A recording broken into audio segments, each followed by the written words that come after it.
Черном море будут искать Атлантиду. Весной подводные археологи отправятся в необычную экспедицию по поиску заброшенных металлических сооружений и следов неизвестных цивилизаций.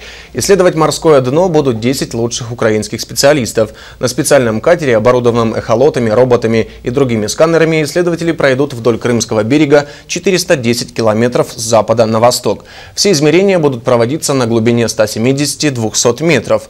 Уровень воды находился на такой отметке, когда Черное море было озером. Проект под названием «Берег богов» организовывается при поддержке Национальной академии наук Украины. По предварительным расчетам стартует экспедиция в марте.